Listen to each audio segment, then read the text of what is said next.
ஆமு என்ற ஒரு நல் மனம் கொண்ட ஆமைக்குட்டியின் கதை. ஒரு காலத்தில் ஒரு ஊரில் பச்சை புல்லும் நீல நீரும் நிறைந்த ஒரு அழகான குளம் இருந்தது. அந்த குளத்தில் ஒரு சிறிய ஆமைக்குட்டி வாழ்ந்து வந்தது. அவன் பெயர் ஆமு. ஆமுவுக்கு தினமும் விளையாடவும் குளத்தைச் சுற்றி பார்க்கவும் மிகவும் பிடிக்கும். ஆனால் ஒரு பிரச்சனை, அவன் மிகவும் மெதுவாகத்தான் நடப்பான். ஒரு நாள் காலை ஆமு தன்னுடைய முயல், பறவை, மீன் நண்பர்களுடன் விளையாடச் செல்ல விரும்பினான். வா ஆமு, நாங்கள் குளத்தின் அந்த பக்கம் விளையாடப் போகிறோம் என்று முயல் குதித்து சென்றது.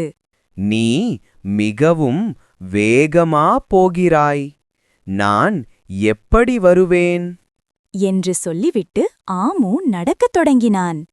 அவன் சிறிய கால்களால் மெதுவாக நகர்ந்தான். முயலும் பறவையும் மீனும் விரைவாக சென்றுவிட்டன. ஆமு மட்டும் மெதுவாக சென்றான்.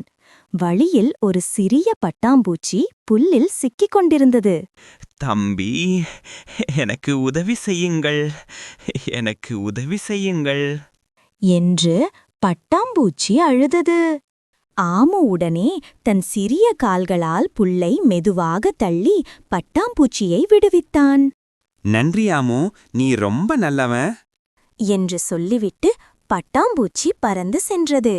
பிறகு ஆமு மெதுவாக போனாலும் தன் நண்பர்களை அடைய பயணத்தை தொடர்ந்தான்.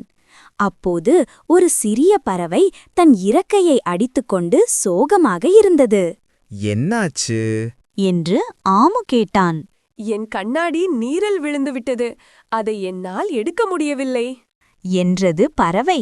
ஆமு நீரில் மெல்ல நுழைந்து கண்ணாடியை மீட்டு பறவைக்கு கொடுத்தான். நன்றி ஆமோ, நீ இல்லாம நான் விளையாட போகவே முடியாது என்று பறவை சொல்லி மகிழ்ச்சியுடன் ஆமுவைச் சுற்றி பறந்து சென்றது.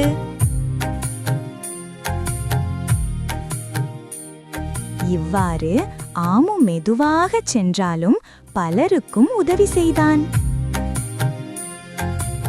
ஆமு இறுதியாக நண்பர்களை அடைந்தான். அதைக் கண்ட முயல் ஆச்சரியப்பட்டு கேட்டான்.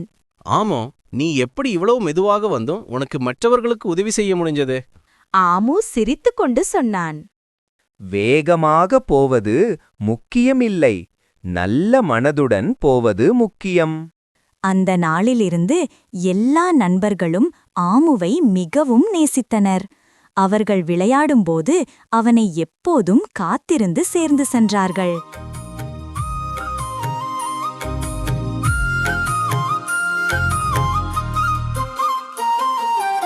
இந்த கதை சொல்லும் பாடம் என்ன?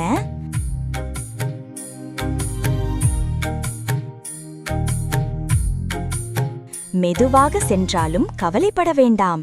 நல்ல மனமும் பொறுமையும் இருந்தால் நீங்களும் பெரிய காரியங்கள் செய்யலாம்.